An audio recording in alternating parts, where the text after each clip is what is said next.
Na Baruch FM, um papo bem descontraído na sua web rádio. Vozes no Palco. Baruch FM apresenta... Eu vejo o teatro como um instrumento de provocação.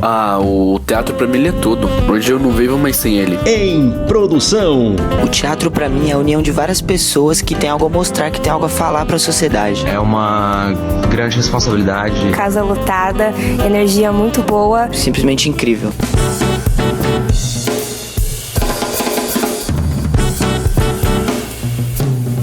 Porque eu acredito fundamentalmente que o que é necessário para fazer teatro é o ator e a palavra. Só. E eu acho que seria perfeitamente possível que o Tiago ficasse em cena sozinho e nos contasse essa história sozinho, sem nada. Mas as coisas evoluem. Uma coisa é certa, a origem do ofício é o palco. Só a partir do palco todas as outras coisas existem. O cinema veio depois, a televisão veio depois, a tecnologia veio depois. O cerne do ofício é o espaço do palco e o que o teatro oferece. Essa é a caixa de ferramentas. Eu diria que é o palco com a plateia. Sim. Uma das obras mais notáveis do escritor franco-argelino Albert Camus, publicada em 1947, A Peste, ganha montagem inédita no Brasil de Ron Daniels e Tiago Lacerda, a partir do dia 10 de outubro, em curta temporada de um mês, no Sesc Santana, zona norte da capital. A Rádio Baruch e o portal de conteúdo baruchnews.com estiveram na tarde de ensaio da peça e da coletiva de imprensa, que contou também com a participação de estudantes de teatro da ETEC São Paulo. Você é o nosso convidado para acompanhar esse momento. Enquanto procurava as chaves de seu apartamento, o médico viu surgir do fundo escuro do corredor um rato enorme, cambaleando e molhado. O animal parou, pareceu buscar um certo equilíbrio, correu na direção do médico, parou novamente, deu uma cambalhota acompanhada por um pequeno guincho e parou, por fim, lançando sangue pela boca entreaberta. O médico ficou por um tempo ali, parado, olhando para aquele rato morto até que entrou em casa. Mas naquele momento não eram os ratos que preocupavam o Rie. Sua esposa, doente há 1 ano, deveria partir no dia seguinte para um sanatório nas montanhas a centenas de quilômetros da cidade. Ao responder à pergunta de um dos estudantes, o ator Tiago Lacerda fala de como surgiu o projeto. Olá, eu sou o Macunde da ETEC de Artes, último semestre. Gostaria de saber sobre a história da peste bubônica, como que se deu, como que se dá isso. Essa obra é escrita com Paris ocupada nos anos 40. O Camus publica ela em 47. Então você imagina a circunstância onde ele desenvolve esse ensaio, né? Na verdade, toda a obra ela funciona também como uma metáfora não só da evolução da epidemia, da praga, como também faz um paralelo com a ascensão do autoritarismo na Europa nos anos 30, né, que culmina com a invasão de Paris e com o que a gente conhece da história. Mas a verdade é que é um exercício a respeito do homem diante do horror, né, das capacidades humanas em encontrar uma alternativa em sociedade, né.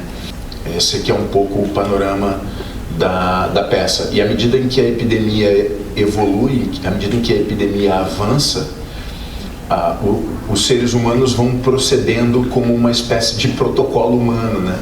Primeiro você tem o estranhamento, depois você tem a negação, depois você tem a abstração, depois você tem a indiferença, depois você tem o esquecimento.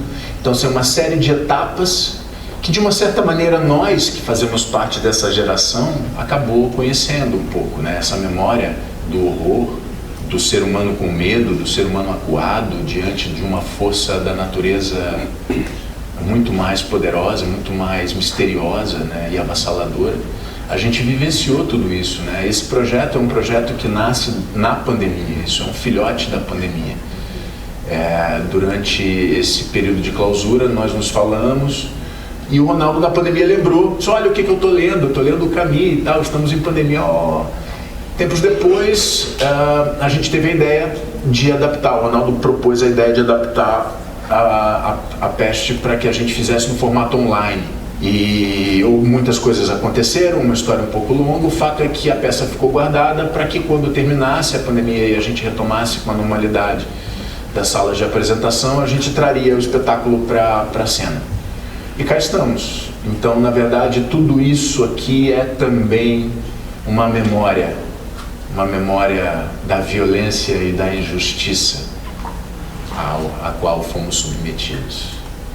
E tantos anos depois, cá estamos, porque a gente vivenciou no Brasil, no caso, a gente vivenciou a epidemia e a metáfora da epidemia ao mesmo tempo, né? Como se todo castigo fosse pouco.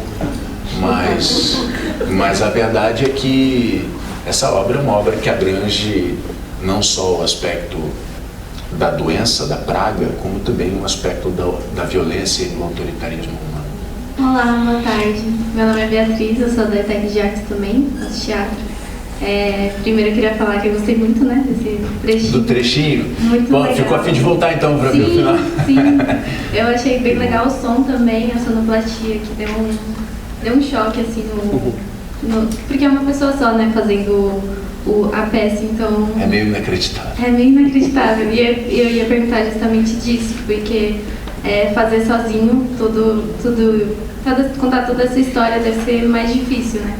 E quando eu tava assistindo, eu também lembrei muito da pandemia. E lembrei, de ficar sozinha, sabe? Na pandemia, de ficar sozinho. E se tem uma relação, isso... eu acho que a própria peça é resultado desse momento de reflexão da solidão, né? Assim, sim. Não só da solidão, mas do medo, da dúvida, da incerteza, da esperança. Então, eu acho que todo o espetáculo ali é um fruto dessa circunstância que você se lembrou aí. Que bom, porque eu acho que é essa um pouco a intenção também, né? A gente tocar a memória das pessoas, uma memória recente, né? E especialmente numa cultura onde o esquecimento acontece muito rápido, né? No nosso caso, assim, é muito bom a gente poder fazer um depoimento que resgate a memória, né? De tanta gente que passou, que sofreu, que se impactou por tudo isso. Que bom que te tocou nesse lugar da memória. Oi, meu nome é Marcela, eu também sou da ETEC de Artes. E eu queria saber, assim, dos dois, da experiência dos dois, como é fazer essa produção com um personagem só, um ator só. Como é pra você estar no palco sozinho, fazendo todo o monólogo da peça, e como é pra você estar dirigindo essa única persona, essa única pessoa dentro de toda a história. É o seguinte, cara, é um baita desafio, né? Assim, no primeiro momento a gente toma uma decisão, né? Quando toda essa história de adaptar para um monólogo, eu acho que você nem pensa nisso, né? De verdade, senão você dá uma amarelada. Você vai fazendo porque simplesmente é urgente que se conte aquela história. O que me interessa muito nesse processo todo é a necessidade, a urgência da gente trazer essa obra à luz, né? Então, assim, a sensação e a preocupação dá um apavoramento. Mas é assim, coragem, né? Há que se ter coragem. E é estranho também, é estranho não ter os colegas, é estranho não ter o jogo, não ter... e também não sei, assim, nunca fiz, né? A primeira vez que eu fiz foi para vocês aqui. Eu vou amadurecer essa experiência e daqui a pouco tem estreia e talvez eu tenha mais alguma coisa para te contar, mas a princípio é um pouco de tudo isso. O que aconteceu foi que, embora nós só tenhamos tido 3 ou 4 semanas de ensaio pessoal, durante o Covid nós começamos a trabalhar e conversar sobre a peça e trabalhar e até mesmo ensaiar. Quer dizer que essa peça já teve quase 3 anos de ensaio, porque ensaiávamos uma vez, 2 vezes por semana no Zoom. E, de certa forma, eu fiquei completamente acostumado a essa noção de Tiago dentro de uma tela, falando comigo, como se ele estivesse comigo no mesmo lugar. E olha, o Thiago e eu já nos conhecemos há mais de 10 anos, já fizemos vários outros trabalhos bem complicados. Então, a familiaridade ajudou muito o nosso trabalho, porque temos um entendimento em que se ele sugere uma coisa, eu digo não, ele larga. Se eu sugiro uma coisa e ele não gosta, daí eu largo. Então, é um diálogo constante e gostoso. É um diálogo maravilhoso. Mas, realmente, deixá-lo sozinho em cena, isso não é um monólogo. A noção de monólogo é quando um personagem começa a dizer, com os olhos assim, passados, ser ou não ser, eis a questão. Não é isso que nós fazemos. Quer dizer que, embora ele não tenha outros atores com quem conversar, ele conversa com a plateia. Então é um diálogo constante. E não só um diálogo constante. O que nós fazemos é contar histórias. Então, simplesmente, porque o Thiago é irresistível o contato dele com a plateia. O monólogo pode ter uma urgência, que é uma urgência igual, ao meu ver, igual ao de uma peça de teatro. Especialmente como eu sou especialista em Shakespeare. Shakespeare tem uma ação constante, é uma coisa dinâmica, que está sempre indo adiante, para frente, e de certa forma isso nós transportamos para esse espetáculo que é de um ator só em conjunto. E tem essa beleza também, né? Tem um prazer em dividir o que tem aqui dentro com a plateia e usar a peça como um mecanismo de dialética mesmo. Então, assim, na verdade, é o compartilhamento de uma dor comum a todos nós. Na verdade, a mim, assim, pensaram a escolher das imagens. O livro, uma introdução para você falar das imagens. O livro tem um caráter de diário, né? O livro tem uma contação que se passa dia após dia, como se aquilo fosse a vida. Então, assim, a gente preservou essa estrutura. E as imagens... Eu me sinto muito contraditório em relação às imagens, porque eu acredito fundamentalmente que o que é necessário para fazer teatro é o ator e a palavra. Só. E eu acho que seria perfeitamente possível que o Thiago ficasse em cena sozinho e nos contasse essa história sozinho, sem nada. Mas as coisas evoluem.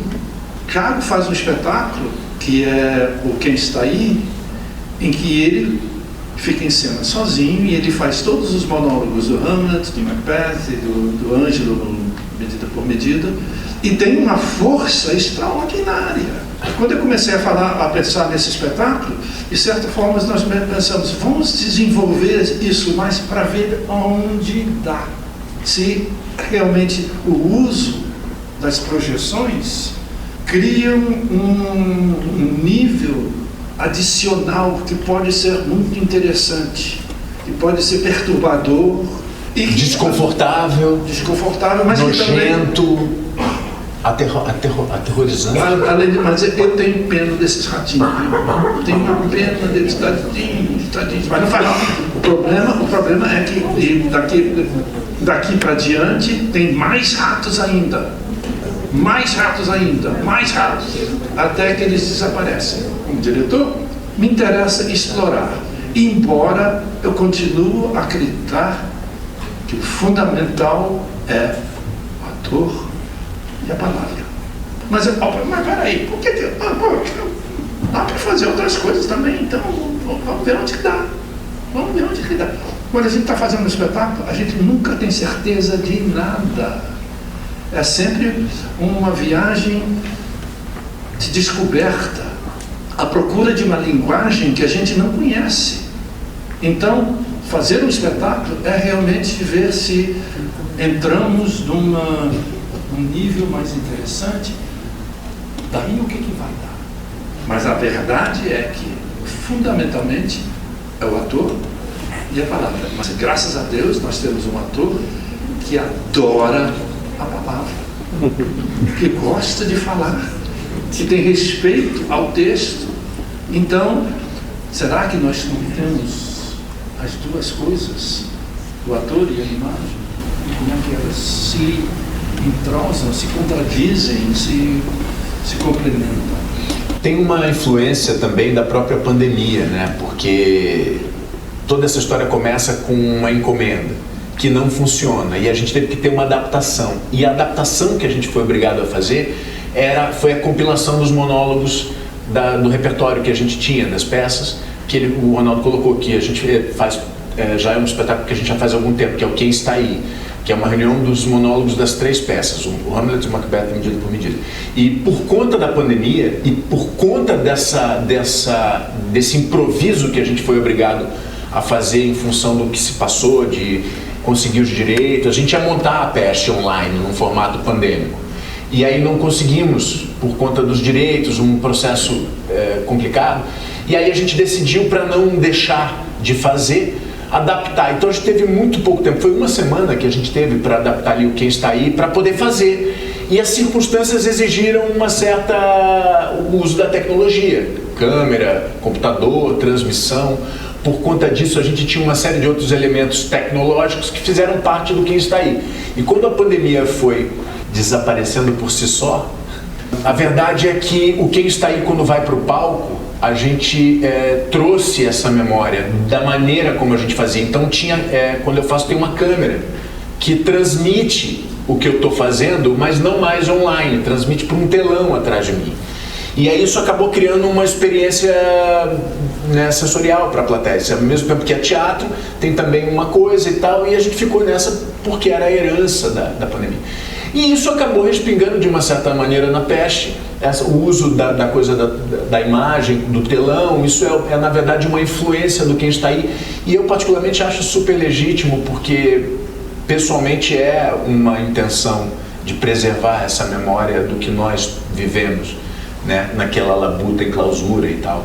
E então eu acho que as imagens surgem daí. A partir desse momento, que imagens, né? Aí entra o trabalho do André, da Pri, que trouxeram essas sugestões pra gente.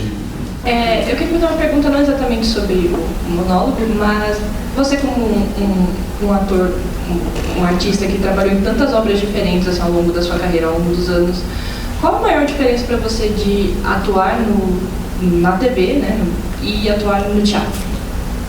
Essa é uma pergunta tem muito folclore em torno dessa história, né? Assim, os jovens atores e atrizes ficam muito curiosos, né, para saber o que é. É difícil explicar, assim. É uma coisa só. É uma coisa só. Mas cada setor tem uma natureza diferente. Então eu acho que é uma questão de você compreender de que maneira você vai contar essa história, através de qual canal, de qual veículo. A televisão tem uma velocidade de produção que é uma antítese completa ao teatro, que tem uma maneira de acontecer muito mais humano, muito mais construído e tudo mais. A TV te exige uma velocidade maior. O cinema está no meio, eu acho. É um pouco do tempo do teatro sem ser, e é um pouco da linha de produção da TV sem ser o que acontece na televisão. A verdade é que passear por todas as formas que a gente tem de contar a história é um exercício essencial para o ator, eu acho. Né? O teatro é aqui e agora, tem essa particularidade. A TV, eu gravei um troço há 20 anos que, se você quiser, você bota e assiste. Então é uma outra experiência. Acho que é um erro muito comum as pessoas tentarem qualificar essas experiências. Um é melhor do que o outro, mas não existe certo, ou existe melhor ou pior, não existe errado. São setores diferentes, é como sei lá, eu fico imaginando, mal comparando, né, num setor de legumes e verduras. Você entra lá, aquilo tem uma cara, né? Você entra no setor de enlatado, aquilo tem outra cara, né? E como é que você lida nesses dois lugares diferentes, mas é o mesmo mercado, né?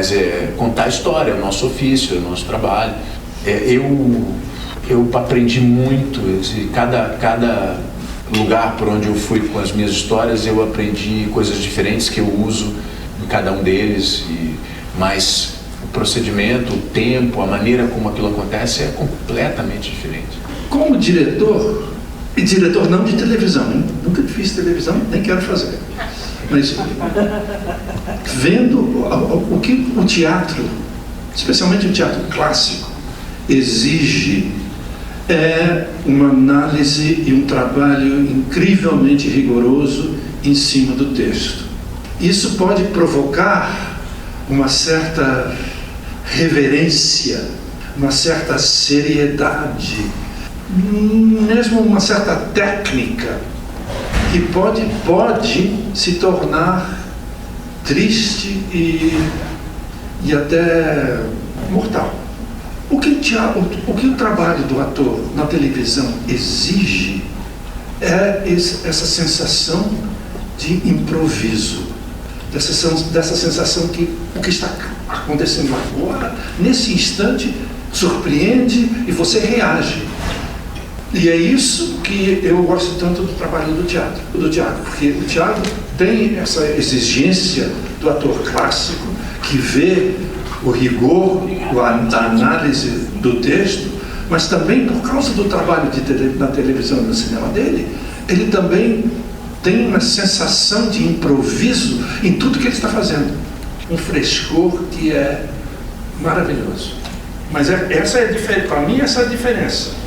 A diferença é que a tela exige essa noção do inesperado, do improviso. O teatro pode cair facilmente numa coisa retórica e menos viva. Tem essa velocidade da televisão. A televisão é uma fábrica.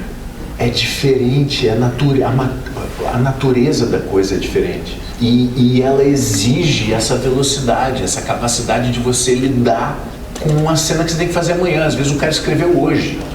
Ninguém leu aquele troço, nem o cara leu, escreveu e te manda. E você faz. Então, assim, essa habilidade de jogar com essa precariedade do aprofundamento, às vezes você não deve aprofundar, porque não tem tempo. O que interessa é o pique, né? Tem um amigo que diz que televisão é pique. Mas uma coisa é certa, a origem do ofício é o palco. Só a partir do palco todas as outras coisas existem. O cinema veio depois, a televisão veio depois, a tecnologia veio depois. O cerne do ofício é o espaço do palco e o que o teatro oferece. Essa é a caixa de ferramenta. Eu diria que é o palco com a plateia. Sim. Não é um palco solitário. Fala. Boa tarde, meu nome também é Thiago. Eu concordo, inclusive, eu acho que para mim o teatro fala muito sobre o atual, e aí minha pergunta vai nesse sentido também, caminhando com o que o Kito tinha perguntado, porque vocês disseram que isso foi programado para ser em uma tela, enfim, através do virtual, e eu quero entender quais dinâmicas vocês adaptaram para trazer para o palco. Dentro disso, eu vejo que depois da pandemia, muitas linguagens se utilizaram da visualidade de projeções e coisas do tipo. Vocês foram através desse recurso com essas projeções, e eu queria entender também que mudanças foram necessárias ao longo desse processo, entendendo as situações que se repetiam na nossa pandemia. Então, falando sobre isso daqui da pandemia da peste negra, está se repetindo, passa por esse pano, passa por isso. Eu quero entender como que foi essa transposição de temas sensíveis, de, ok, eu quero falar sobre isso no agora, mas no agora a gente acabou de passar por algo muito parecido que pode ser uma dor se tocar nisso. Olha, o interessante é que temos um texto e, ao meu ver, é um texto incrivelmente interessante, simples, que não precisa de elaboração. Mas o que o Camus faz, ele simplesmente conta uma história. E é claro que essa história nos leva, porque ele é o Camus, nos leva a fazer uma série de perguntas sobre nós mesmos e sobre nós no mundo. Mas, de certa forma, isso vai além da especificidade da peste.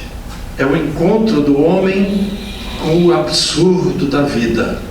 E isso que está no centro da peça E é isso que nós temos que... É claro que depois do terror, do Covid, isso está tudo à flor da pele. Mas profundamente, a peça vai além da repercussão sobre o tema da peste ou do Covid. É a situação do homem no mundo, do homem que realmente sofre esses flagelos terríveis, quer seja na guerra ou onde quer que seja, e que sobrevive com esperança, e sobrevive com amor. Isso para mim é mais importante do que temos um contato com o Covid. Claro que temos, mas além disso, ele vai além disso. Ele vai para o absurdo de viver. Cada dia, de manhã, a gente tem que se levantar para dizer: por quê? Para quê? Qual o sentido? Qual o sentido? Isso é um ponto importante da obra do autor. Existem muitas publicações que valem a pena a investigação. Eu particularmente, cara, me interesso muito pela ideia de botar o dedo na ferida, sabe? Eu gosto muito da imagem de a gente ter uma chaga e vez ou outra a gente precisar se lembrar dela. O desconforto, a inquietação, o esgaçar, sabe? Eu acho que isso tudo é ferramenta importante no que a gente faz, sabe? Quando a gente entra em cena. E por outro lado também, assim, essa é uma história de esperança, é uma história de revolta, do ponto de vista camusiano, né? A ideia de revolta, a ideia como um posicionamento de oposição ao horror, à tragédia, à morte. E a oposição disso é a vida, é a esperança, é a solidariedade, a compaixão. Então eu acho que é sobre tudo isso. E talvez a gente só consiga trilhar o caminho da paz, da solidariedade, da compaixão, pisando em ferida também, sabe? Eu acho que a peça encerra questões muito, muito, muito importantes e muito atuais. Na cidade, um bonde parou de repente quando descobriram um rato morto debaixo dos assentos. 2 ou 3 passageiros desembarcaram horrorizados. Afinal, como era possível um rato morto ali? O condutor chutou o animal para o meio da rua e o bonde seguiu seu caminho. Perto da saída, um funcionário da estação quase se esbarrou com o médico e notou que o empregado trazia um caixote cheio de ratos mortos. Oi, eu sou a Dani, do ETEC de Artes também. E eu queria falar sobre os ratos, né? Só que o que eu senti com as imagens dos ratos, claro, são imagens grotescas, foi na verdade uma humanização dos ratos. Eu senti uma humanização dos ratos e também ratos em lugares onde normalmente estariam humanos, sabe? Tipo... Mas o rato é a metáfora, né? Eu ia perguntar se isso era proposital. Não exatamente, mas eu acho que a obra é propositalmente na própria obra, né? Quer dizer, eu sempre também tenho essa sensação e eu acho que não é à toa, não. Sim, eu ia perguntar exatamente isso, se foi uma parada proposital, porque eu não conheço a obra musicalmente, não essa obra, gente. E realmente eu senti muito isso durante a sua atuação, de que você também estava imitando os ratos como sendo um outro personagem junto com eles. Sim, um de nós, né? Somos nós ali, né? Atacados por uma coisa invisível. Eles começam a morrer porque a praga alcança eles, né? E é um dizimar, né? Como um vírus, como um exército, como um míssil, é uma metáfora concreta, muito concreta. Eu sou Esther, também estudante de teatro, e eu queria fazer 2 perguntas. A primeira é sobre os objetos em cena, se existe algum significado específico para cada um deles, se tem algo subliminar, algo mais profundo. E a outra pergunta é para você, Thiago, em relação a qual é a sua preparação como ator para representar e para fazer esse personagem? A minha preparação é em torno do texto, sempre. Essencialmente em torno do texto. Eu tenho um contato com a obra do Camus já de muitos anos.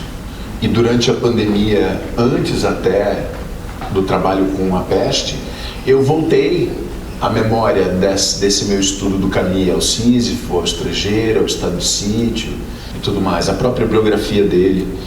Então, assim, eu antes de começar a lidar com o texto, eu procuro me aprofundar nos temas e no que a história traz. A partir daí eu trabalho com o texto. Depois, o que acontece quando a gente se encontra no espaço de ensaio. E se tem outros atores, quando os atores chegam, né?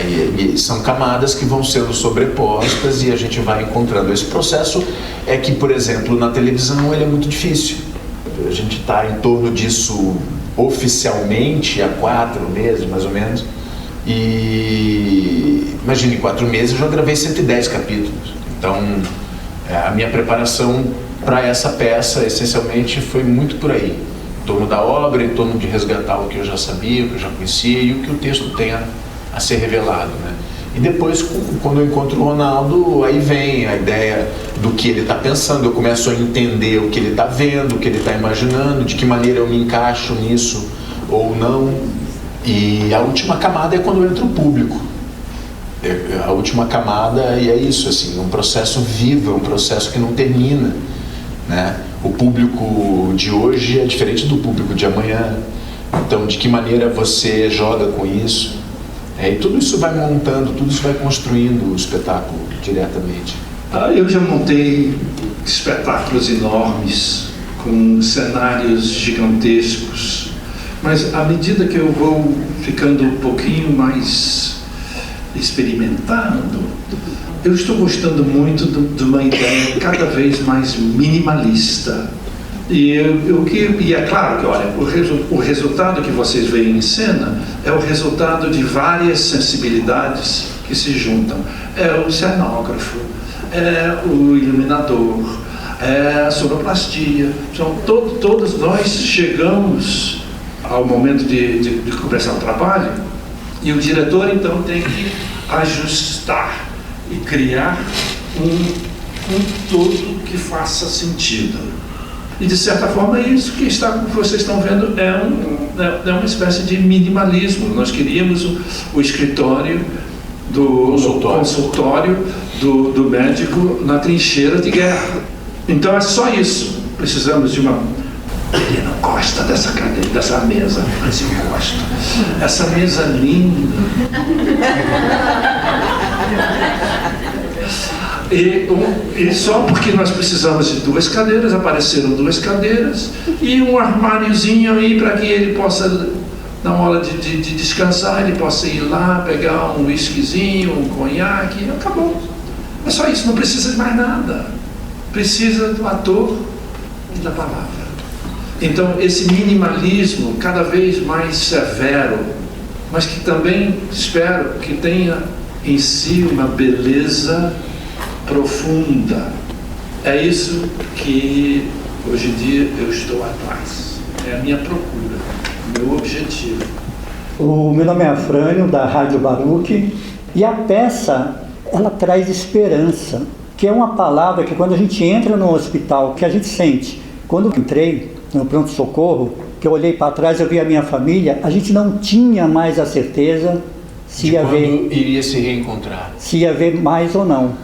Tanto as pessoas que ficavam de fora não sabia mais o que acontecia lá dentro, e a gente que estava lá dentro não sabia o que estava acontecendo.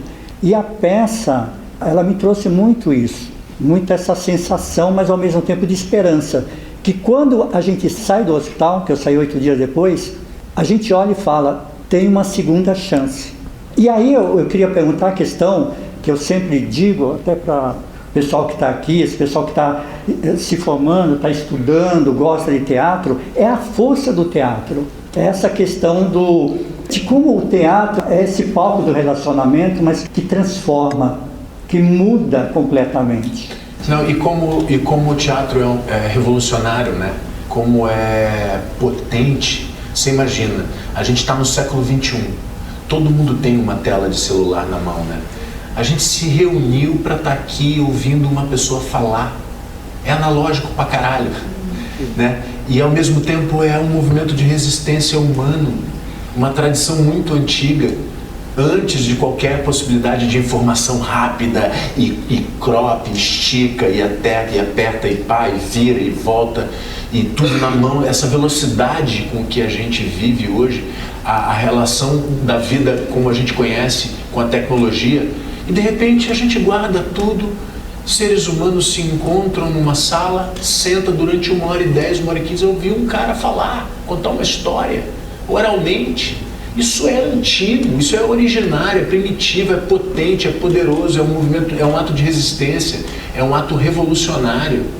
Fincar a bandeira no humano, né? Então, para vocês jovens estudantes de teatro, para mim o teatro é essa potência de memória do que há de humano em nós, nessa tradição antiga e potente que é a contação e a tradição oral. Sobre a tua experiência, tem um momento na peça que o Rie fala: a peste se tornou um problema comum a todos nós. Famílias inteiras foram separadas sem que estivessem preparadas para isso. Mães, filhos, esposos, amantes que haviam se despedido entre beijos na plataforma da estação do trem agora não sabiam mais quando poderiam se reencontrar.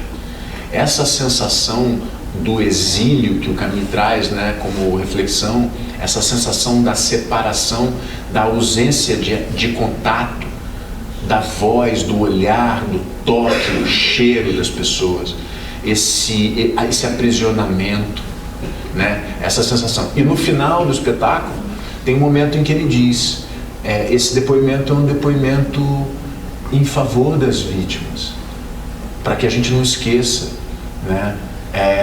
É um depoimento que diz sobre o que se descobre no meio do horror, que há mais coisas nos seres humanos a admirar que a desprezar. Então, nesse sentido, eu acho que vivendo o horror, a gente descobre a potência humana, seja pela resistência, pela solidariedade, pelo afeto, pelo amor, pela ternura, pela amizade, né?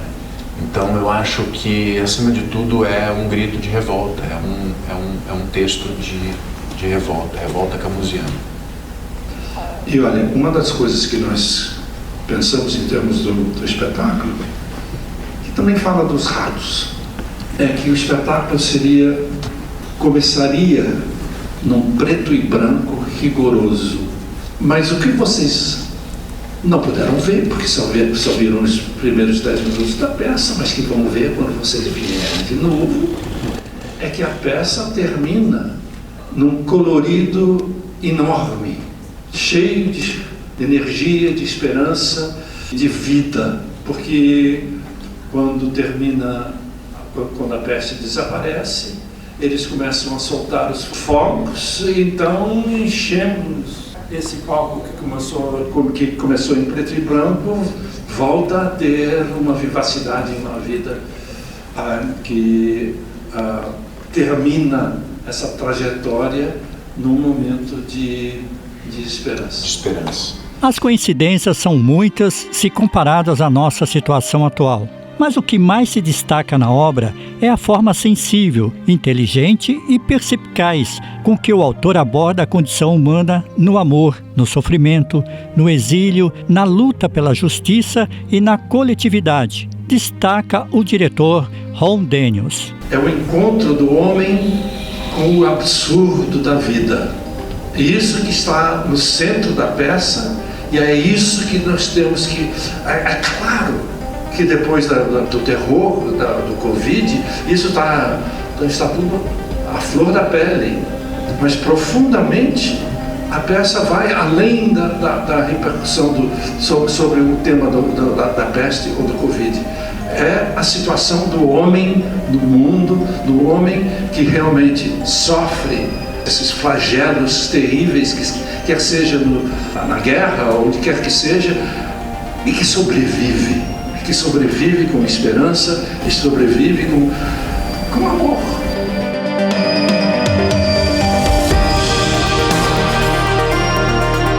Olá a todos da Rádio Baruch, ouvintes, é um prazer estar falando com vocês. Eu sou o Thiago Lacerda e estou passando aqui para dizer que do dia 10 de outubro ao dia 10 de novembro, aqui no Sesc Santana, em São Paulo, a gente está em cartaz com a peça A Peste, um texto de Albert Camus, com direção de Ron Daniels. E comigo, Thiago Lacerda, contando uma história urgente para todos nós. Então quem estiver passando por São Paulo vai ser um prazer. Sesc Santana, de 10 de outubro a 10 de novembro, A Peste. A Peste acontece no Teatro do Sesc Santana, que fica na Avenida Luiz Dumont Vilares, 579. Quinta a sábado, às 8 da noite, domingos e feriados, às 18 horas.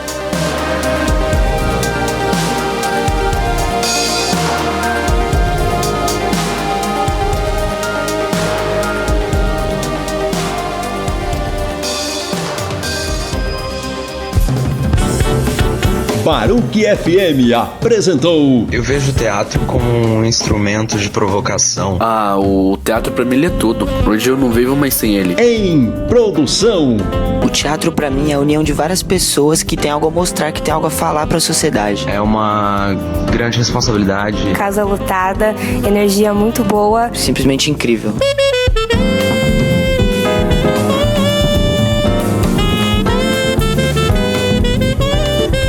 Termina aqui mais um Vozes no Palco. Apresentação a Frânio Vanderlei. E continue com a programação da Rádio Baruch FM. Até um próximo programa. Vozes no Palco, na Baruch FM, um papo bem descontraído na sua web rádio.